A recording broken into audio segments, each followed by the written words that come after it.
$718,000. Let's go. The all-time high is back on this channel. Actually, we're making all-time highs like every freaking week. It is awesome. I looked back on June 25th, June 22nd, whenever I posted one of these videos, we were at $636,000. And just take a look at this. This is insane. When I go to my value versus net contributions in my stock portfolio from June 22nd to September 11th, yesterday, we are up $79,000, just pure gains in the stock market. I can go down to my net contributions and we've invested $4,600, but the investment change is up $79,000, giving us that $718,000. This is freaking awesome.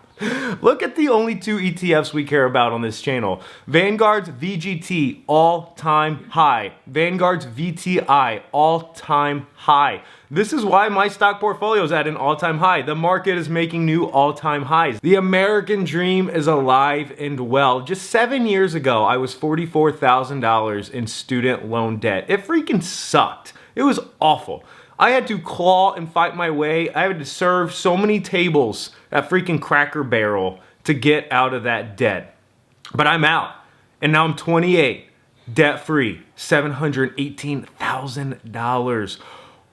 If that's not the American dream, I don't know what is. So many people out there will tell you the American dream is dead because they don't want to believe in it. But just because they don't want to believe in it doesn't mean it's not true. I am living proof that the American dream is alive. Walk out your front door, you will see people in their 30s, 40s, 50s living in 3,000 square foot homes. And they're doing it. They're living the American dream. And just because they're doing it and someone else isn't, doesn't mean the dream's not alive. It just means some people don't believe in it. So on this channel, I will show you exactly how you can also achieve the American dream. It involves three things.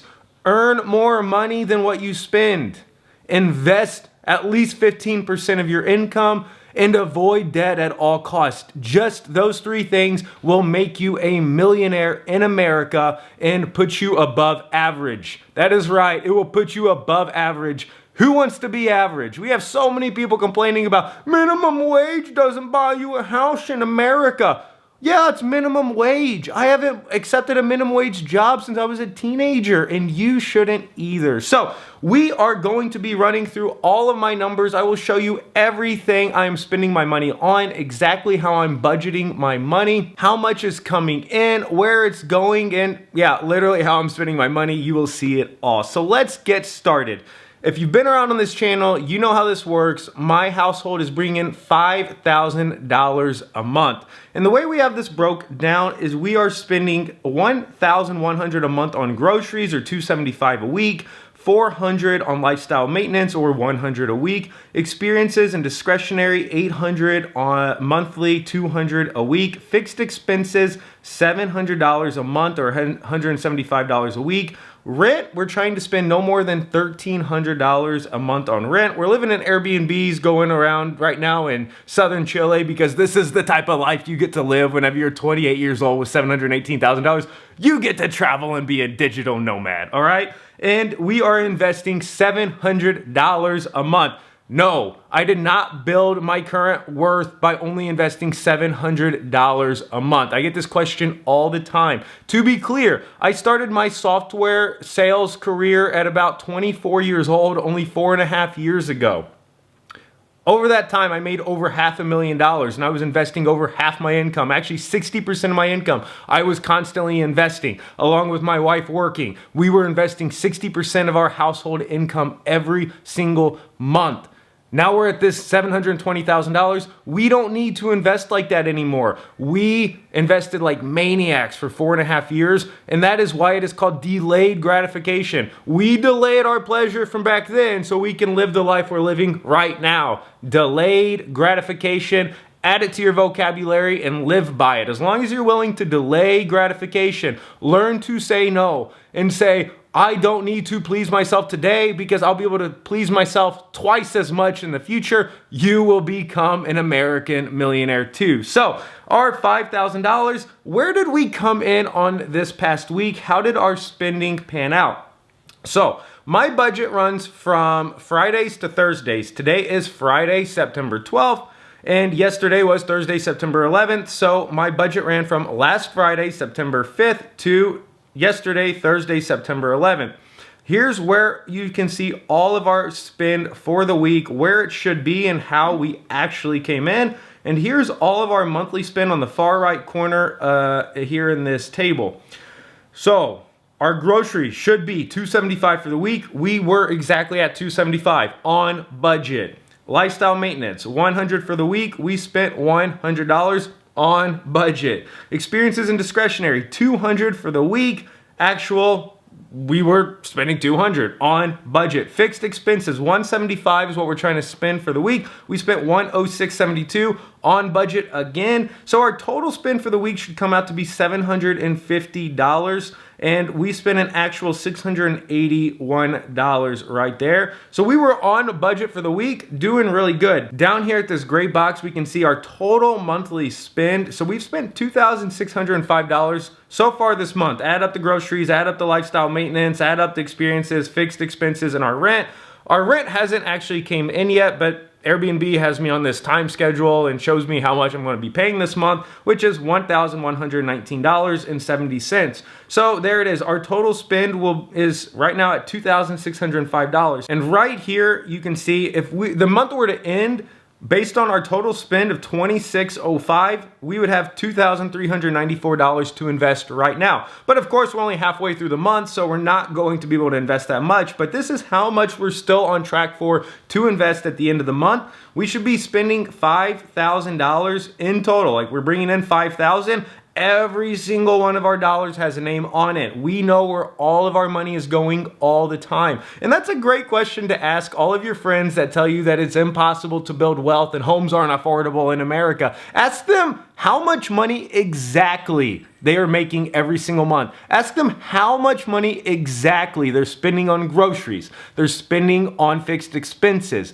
They're spending on their rent, on their mortgage. If they can't tell you down to the last dollar how much they're spending, that means that they are poor stewards of their money, and no wonder they're not building wealth, right? This is what it takes. If you want to build wealth, you have to be a responsible adult and know exactly what you're doing with all of your money. If you were a CFO of a company and someone came to you, your shareholders came to you and said, hey, how much money did we spend last year? You're like, I don't know. You would be fired. So hold yourself accountable. You need to be the CFO of your own life. That's the reason good companies are great companies. It's because they have good, responsible adults running them. So be a good, responsible adult of your own life. Give every single dollar a name in your budget and you'll build wealth. These are the steps that you need to take. Now, what did we spend all of our money on? This is the fun stuff of our life. And here's what it looks like. So whenever I open up the tab, here's my budget for the month. We can see right here, September 5th through September 11th, we got our grocery bill up here at the top, $275 a week, $1,000 a month. We had our supermarket run, that was $245. That's how much we spent on groceries this past week. And then we had our bread run. We love bread in this house, and Pally and I always go to the same bakery, always get our bread, and we always get something sweet. This past week, we also got 2 cookies. Normally, we only get like 1 sweet thing, but this week, we went all out. We got 2 cookies, and they were pretty good. They weren't as good as American cookies. As I mentioned, I'm living in Chile right now. I think American cookies are better, but they were still pretty good. We spent $10.29 right there on that. Now, I did have this $19.56 on Airbnb. This is a different Airbnb. So Pally and I are going up to Santiago. We need to go to the US Embassy, renew my passport, and we're gonna make a whole trip out of it. So we're going up there next week, and we spent a total of $235.80 for an Airbnb. And we're going for Thursday, Friday, Saturday, Sunday, leaving Monday. So what is that, 4 days? Did I count 4? And we spent $235. Now look at the Airbnb we got. This is a studio Airbnb. It is okay. I mean, it's got a little kitchen. It's got a little patio on the balcony. It's got a living room that includes the bed in it, which looks like a futon. It's a foldable bed. This is what it looks like to be living on a budget. We're not balling out. We're not going to a $1,000 a night hotel. This is just living within our means and being content with it. And we're doing this because, one, we still want to invest money by the end of the month, and two, there's other things we want to do when we're in Santiago. And this is where, as an adult, you need to say, I would rather spend money on some things and less on others, and then balance out the two. We can't have it all. So we love to go to wineries. Like, look at this winery. It's right outside of Santiago. You can actually see the city skyline in the background. And then on the other side are the Andes Mountains. And I don't know, these are going to cost $60, $70, $100 to go in there. Tickets alone are $30. And then we get wines. We get to enjoy the views and everything. So we're choosing to spend more money on the experiences and less money on our stay. And that's how we budget out and still build wealth, by saying I'll spend less on some things and more on other things. And that was also one of the reasons, like this week, we didn't spend near as much money going to thermas like we like to go to, or going out to restaurants or having cookouts and stuff like that, because we knew we were going to have these expenses coming up in the next week. And we're choosing to spend more on those experiences than we are on living the Saturday and say, I need to do something today. I'm so bored. I don't care what it costs. No, it's not the way it works, okay?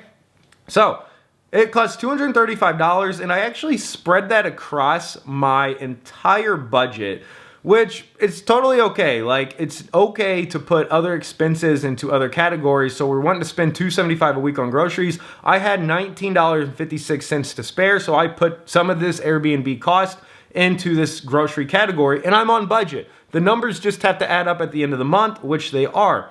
So I also go over to my lifestyle maintenance. Here I put in $89.08 on my Airbnb cost.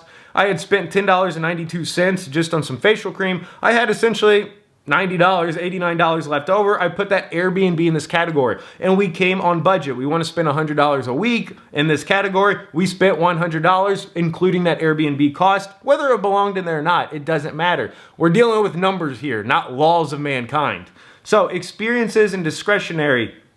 This is where we also put in $99 of this $235 cost of Airbnb. It was $99.68. So we were able to get most of all of this Airbnb cost in for this past week by sacrificing things that we normally would do and adding up just this Airbnb cost.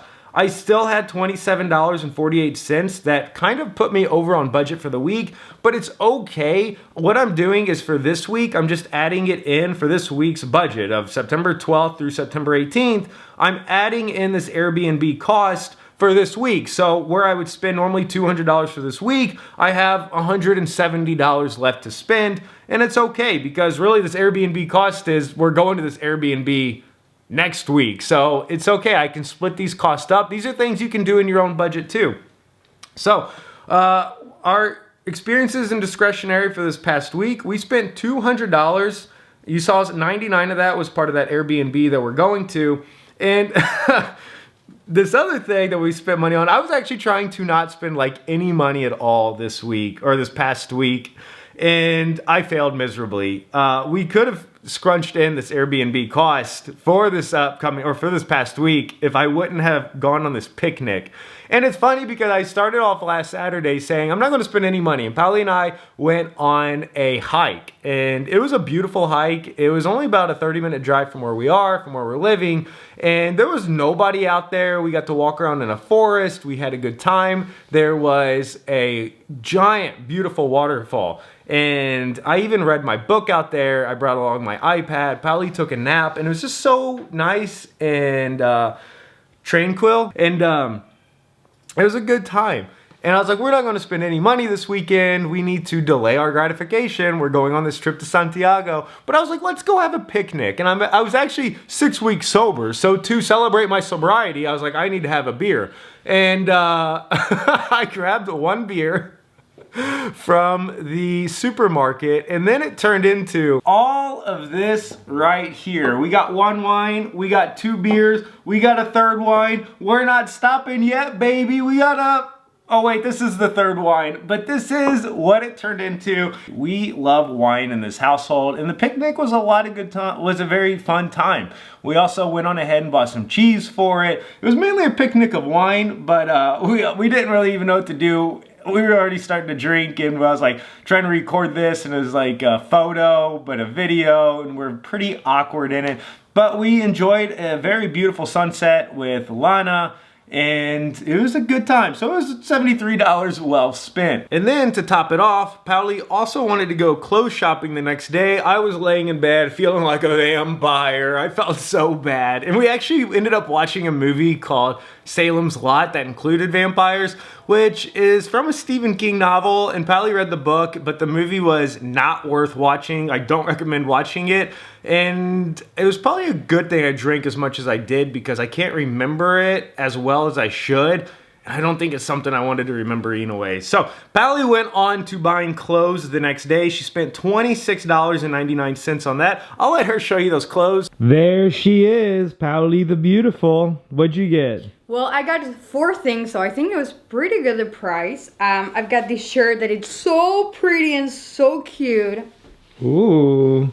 I love it. Look at those details. Very nice. I just need to cut this, but I take it for it was like $4. So. $4. Where'd you get that from? Tricot. Tricot. Great place in Chile. Then I also got this cute. Everything's white, okay? So don't judge me. This beautiful shirt, and I love the texture, so I thought it was very, very cute. You're going all white. I noticed. Yeah. A lot of white. Because we are close to spring, and yeah, I just bought everything white. I don't know, blame Tricot. Yeah, because we're in the southern hemisphere down here in Chile, it's still winter and we're going into spring, which means that we also have Christmas and summer, and I don't think I'll ever be able to get used to that. Number 3. Another white pant. Oh, we're screwed. Yeah, but it's fine. It was $10. I'm like, you can afford this price, and the quality is actually very, very good. And for like combining these, I guess that's the word, I got this pretty shirt. So yeah, this is what I got. I've actually also got a seatbelt. But a seatbelt? No, a seatbelt. I give a seatbelt. A belt. A belt. A belt, but they forgot to charge me, so I got it for free. So yeah, this is what $26 gets you in Chile. Are you telling me you're not going to go back and tell them that they didn't charge you? That is correct, sir. The morals run low in this one. So that was $27, $26.99 for all of that. But that brings all of our spending for the experiences and discretionary for the week at exactly $200, right on budget, right where we wanted it. And then we have our last fixed expenses. These are like the most boring things that to spend our money on. We had the maid comp for $37.12. A laundry cost us $8 for the week. Gym membership, $52.71, and I can't stop burping. Epidemic Sound, it gives you copyright-free music to make videos and stuff, and Pauli loves making vlogs and recording herself because she's just so egotistic like I am to create content and put it up on the internet. So we spent $106 on our fixed expenses, under that $175 for the week, and then this gives us our total right now of where we're at. So we got that net worth of $718,000, an emergency fund of $16,433. Our bank account's at $3,418. We have $2,350 in cash. Good old greenbacks, baby. And yeah, that's where we're at. And then lastly, just our total portfolio, $718,000. Actually, the stock market just opened. I'm gonna click refresh. Let's see what it comes out to. Oh, actually, we're down $319, but I don't really care. So this is where we're at. The American dream is alive and well. Do not forget it. Block out all the haters. Block out everyone that's telling you that you can't do it. You can do it. Just they can't do it. They're not motivated enough to do it. They don't have the energy to do it. They want to put in minimum efforts and get maximum results, but you're willing to put in maximum effort and get the grandest results of all, just like I am. This is where we're doing it. This is where we are building wealth. We are America's next generation of millionaires, and we are proud of it. So be sure to hit that like button, hit that subscribe button. We will be here every freaking week on our budget, working towards a better future for ourselves. Oh, I'm so happy you're doing this with me because this is a lonely journey in America today, but not anymore. We're working together. I will see you next video.